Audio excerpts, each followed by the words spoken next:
बेटा आज का हमारा 12th क्लास का टॉपिक है महात्मा गांधी और राष्ट्रीय आंदोलन पार्ट 13। इसमें हम महात्मा गांधी का जीवन परिचय देंगे, साथ ही साथ उनके द्वारा चलाए गए 3 बड़े आंदोलन हैं उनके विषय में डिस्कस करेंगे और कैसे महात्मा गांधी महात्मा बने, राष्ट्रपिता बने, वो सारा हम इसमें डिस्कस करेंगे। लास्ट तक देखना न भूलें। बेटा इस पाठ में हम पढ़ेंगे महात्मा गांधी और राष्ट्रीय आंदोलन, सविनय अवज्ञा और उससे आगे। इसमें हम जानेंगे कि महात्मा गांधी की भारतीय राजनीति में शुरुआत कैसे हुई, उन्होंने कौन कौन से प्रमुख 3 आंदोलन चलाए, जिनमें पहला था असहयोग आंदोलन, दूसरा था नमक सत्याग्रह या सविनय अवज्ञा आंदोलन, और तीसरा और अंतिम इनका आंदोलन था भारत छोड़ो आंदोलन। और किस प्रकार ये 1915 से 1948 तक भारत की राजनीति पर छाए रहे। इनके समकक्ष कोई नेता नहीं हो सका भारतीय राष्ट्रीय आंदोलन में, वो हम सभी जानेंगे कैसे कैसे ये अपने आप को इतना आगे बढ़ा पाए। पहली चीज़ तो हम ये देखते हैं कि हर जगह का जो राष्ट्रीय आंदोलन होता है उसको किसी एक व्यक्ति विशेष से जोड़कर देखा जाता है। जैसे हम उदाहरण अगर देखें तो इटली का जो निर्माण है, एकीकरण हुआ था, उसके लिए गैरिबाल्डी को हम एक प्रमुख नेता मानते हैं। अमेरिकी स्वतंत्रता युद्ध जो हुआ था उसके लिए जॉर्ज वॉशिंगटन को, वियतनाम में जो हुआ था उसके लिए हम ची मिन को जोड़ते हैं। इसी तरीके से भारत के राष्ट्रीय आंदोलन को हम जोड़ते हैं महात्मा गांधी से, जिन्हें राष्ट्र का पिता माना गया। अब ये क्यों हुआ? क्योंकि गांधी जी स्वतंत्रता संघर्ष में भाग लेने वाले जितने भी नेता थे उनमें सर्वाधिक प्रभावशाली और सम्मानित हैं, और इसलिए उन्हें राष्ट्रपिता कहना गलत नहीं है। आगे आगे हम जानेंगे कि ये सबसे अधिक प्रभावशाली नेता क्यों बने। नेता तो और भी बहुत हुए और एक से बढ़कर एक नेता हुए, लेकिन इनको एक विशेष दर्जा क्यों दिया गया? वॉशिंगटन या ची मिन है तो इन्हें उस समाज ने ही संवारा जिसमें वो काम करते थे, और इन्होंने न केवल इतिहास बनाया बल्कि ये स्वयं भी इतिहास के द्वारा बनाए गए हैं। अब हम इसमें एक ये सीन देखते हैं। बेटा साबरमती आश्रम जो गांधी जी ने बनाया था मार्च 1930 में है। नमक यात्रा शुरू करने से पहले का ये सीन देखो, कितनी लाखों की भीड़ है यहाँ पर साबरमती नदी के किनारे। तो हम अंदाजा लगा सकते हैं कितना बड़ा जन समर्थन उनके साथ था। इस चैप्टर में जो हमारा 13th चैप्टर है, 1915 से 1948 तक के महत्वपूर्ण काल के दौरान भारत में गांधी जी की गतिविधियों का विश्लेषण किया गया है। अब 1915 से 1948 तक का समय क्यों चुना? क्योंकि ये जनवरी 1915 में दक्षिण अफ्रीका से भारत आए थे और उसके बाद ये सक्रिय रूप से राजनीति में आए। 1948 तक क्यों? क्योंकि जनवरी 1948 में ही इनकी हत्या कर दी गई थी नाथूराम गोडसे के द्वारा। अब हम इसको थोड़ा सा देखते हैं। यह भारतीय समाज के विभिन्न हिस्सों के साथ उनके संपर्कों, गांधी जी के संपर्कों और उनके द्वारा प्रेरित और नेतृत्व किए गए लोकप्रिय संघर्षों की छानबीन करता है। इसमें हम उनके बारे में काफी सारी बातें जानेंगे। स्वयं की उद्घोषणा करता एक नेता, इसमें हम देखते हैं कि ये कब इंडिया आए और कैसे ही भारतीय राजनीति पर इन्होंने अपनी पहली दस्तक दी। जो मोहनदास करमचंद गांधी हैं, विदेश में लगभग आप ये मान लो कि 21-22 साल रहे और जनवरी 1915 में अपनी गृह भूमि वापस आए। गृह भूमि कौन सी है इनकी? इंडिया।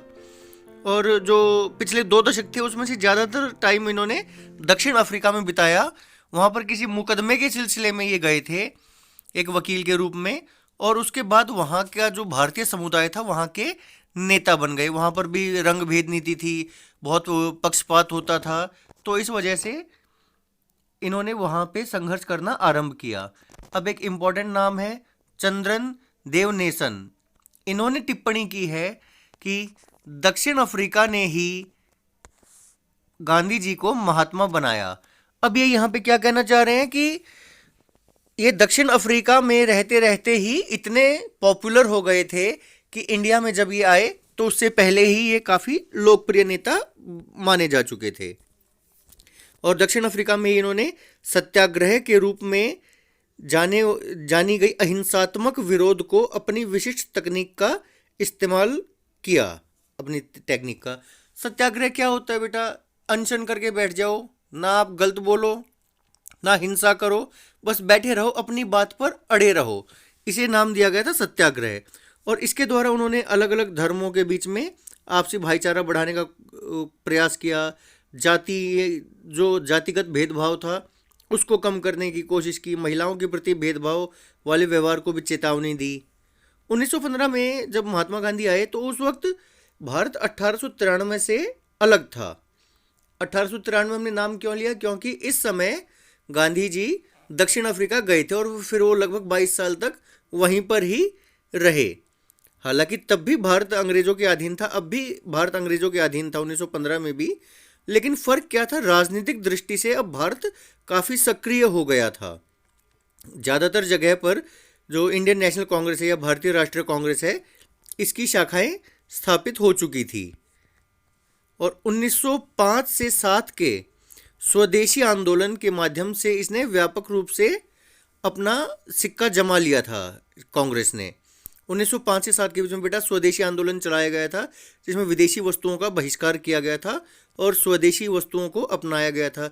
जैसे हमारे प्रधानमंत्री मोदी जी ने भी कहा है, वोकल फॉर लोकल, तो ऐसा ही कुछ उस टाइम पे भी बोला गया था। और इस टाइम जो प्रमुख नेता थे इस चीज़ के, स्वदेशी आंदोलन वाले, या जो उस वक्त भारतीय राष्ट्रीय आंदोलन को दिशा दे रहे थे, प्रमुख थे उनमें लाल बाल पाल। लाल है यहाँ पर पंजाब के लाला लाजपत राय, बाल है बाल गंगाधर तिलक, और पाल है बंगाल के विपिन चंद्र पाल। तो इन तीनों को हम लाल बाल पाल के नाम से भी जानते हैं। इन तीनों का यह जोड़ उनके संघर्ष के अखिल भारतीय चरित्र की सूचना देता था। क्योंकि बेटा ये तीनों बेसिकली अलग अलग जगह से थे। बाल गंगाधर तिलक महाराष्ट्र से, यानी कि कहीं ना कहीं दक्षिण भारत से आ गए थे। बंगाल हमारा पूर्वी इलाका हो गया था जहाँ से बिपिन चंद्र पाल आए थे। और लाला लाजपत राय पंजाब से, यानी कि उत्तर पश्चिम से। तो बेसिकली इन्होंने पूरे इंडिया को ही कवर कर लिया था। इन नेताओं ने औपनिवेशिक शासन के प्रति लड़ाकू विरोध का समर्थन किया कि भाई लड़के ही हम अपनी आज़ादी पाएंगे। वहीं कुछ उदारवादी थे जिन्हें नरम दल भी कहा जाता था, वो धीरे धीरे एक प्रयास करते रहते थे कि धीरे धीरे हम अपनी आज़ादी को प्राप्त करें। इन उदारवादियों में जो प्रमुख नेता थे वो थे गांधी जी के राजनीतिक परामर्शदाता गोपाल कृष्ण गोखले। क्वेश्चन 1 नंबर का बन सकता है, गांधी जी के राजनीतिक परामर्शदाता कौन थे? बेटा आप उत्तर देंगे गोपाल कृष्ण गोखले। साथ ही इसके एक दूसरे प्रमुख नेता थे मोहम्मद अली जिन्ना। ये भी गांधी जी की तरह ही गुजराती मूल के गुजरात से थे और लंदन में इन्होंने अपनी वकालत की थी। अब गोखले जी बोले गांधी जी से कि भाई अगर आप इंडिया के बारे में कुछ करना चाहते हैं तो पहले यहाँ के लोगों को जानो। इसके लिए आप 1 साल तक पूरे भारत की यात्रा करो। गांधी जी ने वैसा ही किया, वो निकल पड़े यात्रा के लिए पूरे भारत की, क्या, ताकि वो भारत की वास्तविक स्थिति को जान सकें। उनकी पहली महत्वपूर्ण सार्वजनिक उपस्थिति, यानी कि पहली बार वो भारत में लोगों के सामने आए, फरवरी 1916 में, जहाँ पर बहुत सारे लोगों ने उनको सुना। बनारस हिंदू यूनिवर्सिटी है, इसका उद्घाटन समारोह था, तो इसमें काफ़ी सारे लोगों को आमंत्रित किया था और ज़्यादातर वे व्यक्ति थे जो राजा या मानव प्रेमी थे, जिनके दान से ये विश्वविद्यालय बना।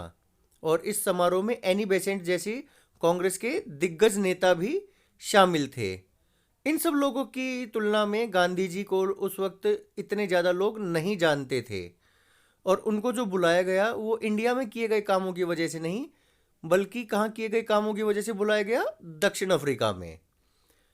अच्छा, सबकी बारी आई, उसके बाद गांधी जी की जब बोलने की बारी आई तो उन्होंने क्या कहा कि जो मजदूर गरीब हैं उनकी तरफ तो हम ध्यान दे ही नहीं रहे हैं। इसी कारण जो विशिष्ट वर्ग था, जो धनी वर्ग था या राजा महाराजा थे, उनको आड़े हाथों लिया। उन्होंने कहा कि भाई देखो, बनारस हिंदू विश्वविद्यालय बना दिया, बहुत बढ़िया चीज़ है, लेकिन उन्होंने वहाँ धनी व सजे संवरे भद्रजनों की उपस्थिति और लाखों गरीब भारतीयों की अनुपस्थिति के बीच की विषमता पर अपनी चिंता प्रकट की। अब ये क्या चीज़ है कि हाई फाई लोग तो हैं, हाई सोसाइटी के लोग, लेकिन वहाँ पर जो सामान्य आम जनता है, लाखों गरीब भारतीय हैं, वो तो कोई थे ही नहीं। क्यों? क्योंकि उनको आमंत्रित नहीं किया गया था। तब उन्होंने कहा, गांधी जी ने, कि भाई देखो, इंडिया की मुक्ति जब तक संभव नहीं है जब तक आप अपने आप को इन अलंकरणों से मुक्त न कर लें, कि आप अपने आप को स्पेशल फील करवाना जब तक ना छोड़ दें, तब तक भारत की मुक्ति संभव नहीं है। और आगे उन्होंने कहा कि हमारे लिए स्वशासन का तब तक कोई अभिप्राय नहीं है जब तक किसानों को उनकी मेहनत का पूरा लाभ नहीं मिलेगा। और वो बोलते हैं कि हमारी मुक्ति केवल किसानों के माध्यम से ही हो सकती है, न तो वकील, डॉक्टर और न जमींदार इसे सुरक्षित रख सकते हैं। इसका मतलब है इन्होंने किसानों के महत्व को इस मंच पर बताया या दर्शाया। ये BHU यानी कि बनारस हिंदू यूनिवर्सिटी है।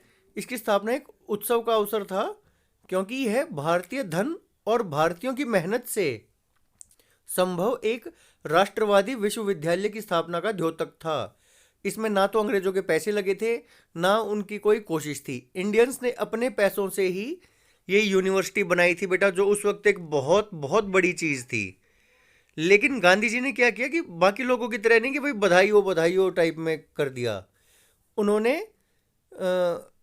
सुर मिलाने की अपेक्षा लोगों को उन किसानों और कामगारों की याद दिलाना चुना जो भारतीय जनसंख्या के अधिसंख्य हिस्से का निर्माण करने के बावजूद वहां श्रोताओं में अनुपस्थित थे। इसका मतलब क्या है कि जो आम भारतीय है वो तो उस उद्घाटन समारोह में था ही नहीं। तो इसलिए गांधी जी ने इस चीज़ को सब लोगों के सामने रखा कि जब तक ये गरीब जनता हमारे साथ नहीं जुड़ेगी, जब तक हम आज़ादी को नहीं ले सकते हैं। ये बेटा हम एक तस्वीर देखते हैं। 1916 में मार्च किए कराची में महात्मा गांधी। इस वक्त तक इनकी पॉपुलैरिटी बढ़ने लग गई थी, ये प्रसिद्ध होने लग गए थे। एक दृष्टि से जो 1916 में भाषण दिया, ये जो सच्चाई थी उसी को इन्होंने आगे बढ़ाया था कि भाई अगर आज़ादी चाहिए तो सबको, एक आम जनता को अपने साथ लेके चलो, तभी आज़ादी संभव है। अच्छा, और ये इनकी मंशा को भी जाहिर करता था कि ये क्या चाहते हैं। ये चाहते थे कि संपूर्ण भारत इस आंदोलन से जुड़े। कौन से आंदोलन से? राष्ट्रीय आंदोलन जो स्वतंत्रता प्राप्ति के लिए था। उसी वर्ष के अंतिम माह में गांधी जी ने अपने नियमों को व्यवहार में लाने का अवसर मिला उनको। कौन से साल में? 1916। अंतिम माह कौन सा होता है? दिसंबर। तो दिसंबर 1916 में लखनऊ में हुई वार्षिक कांग्रेस में बिहार में चंपारण से आए एक किसान ने उन्हें बताया कि भाई जो नील उत्पादक हैं वो किसानों से कठोरता का व्यवहार करते हैं। अच्छा बेटा, 1885 में इंडियन नेशनल कांग्रेस की स्थापना A.O. ह्यूम ने की थी, जो एक अंग्रेज थे। और तब से लेकर आज तक भी, वर्तमान समय तक भी, हर दिसंबर में कांग्रेस का एक सेशन होता है 27-28 दिसंबर के अराउंड, और अलग अलग जगह पर होता है। दिसंबर 1916 में ये सेशन हुआ था लखनऊ में, इसको भी याद कर लेना। आगे हम अगले भाग में पढ़ेंगे इनके द्वारा चलाया गया पहला बड़ा आंदोलन, असहयोग आंदोलन, और इसके द्वारा ये भारत के सबसे प्रमुख नेताओं में गिने जाने लगे थे। तो वो हम अगले भाग में पढ़ेंगे। थैंक यू बेटा अभी के लिए।